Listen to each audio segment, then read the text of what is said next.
This is an athletic cone. You can get them pretty much at Walmart, Dick's Sporting Goods. I actually think I picked mine up at Home Goods or Marshall's, one of those places. I didn't buy it for this reason, but anyway, I think a large funnel would work as well. And I just cut the top off down to the first seam and then painted it in Wise Owl white primer.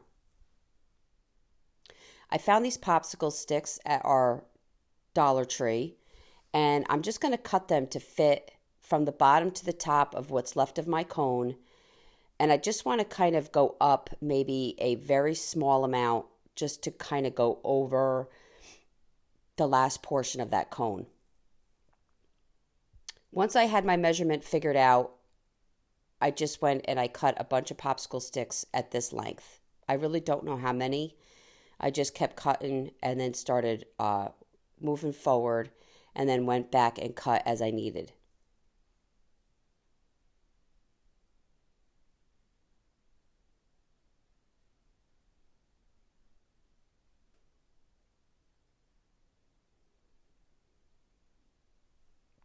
I had no issue cutting my popsicle sticks with, or the craft sticks, with a pair of scissors. They did not split.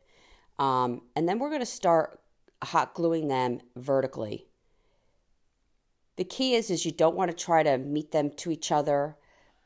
You want them to go straight up and down, and there will be a gap.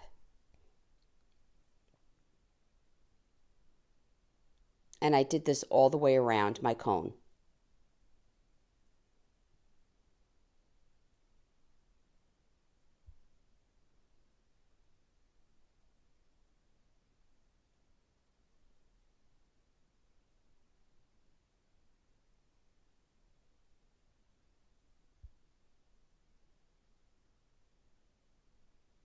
Then I went and did a second layer, filling in those gaps.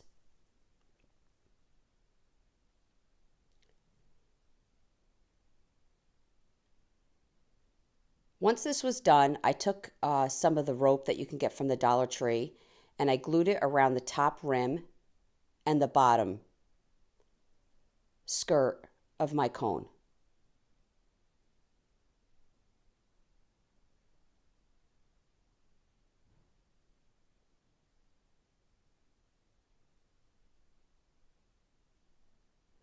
I had this big bag of shells and sea glass that I've picked up over time. You can get them right at the Dollar Tree, Michael's, Hobby Lobby. The Dollar Tree has a pretty nice variety of them.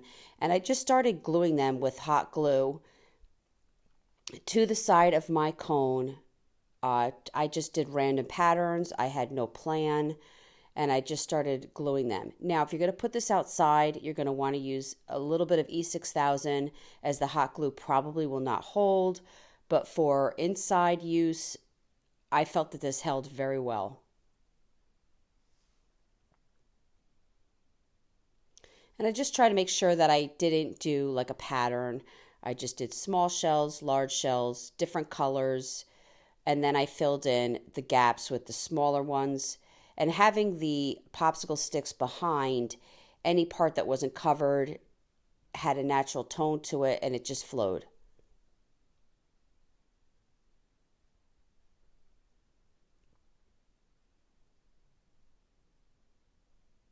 Once I pretty much had my pattern situated, I did add some of the starfish that I picked up at the Dollar Tree.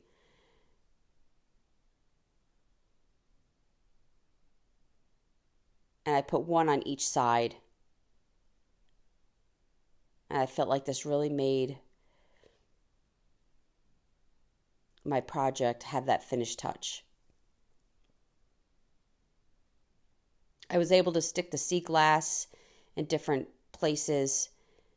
And there you go. Now you have this cute little candle holder with a coastal theme. I really hope you enjoyed this video. For other tutorials, go check us out on YouTube. You can now watch all our videos at chalkitofancy.com. For any paint products, tissue paper transfer, or mesh stencils, chalkitofancy.com. Thank you so much.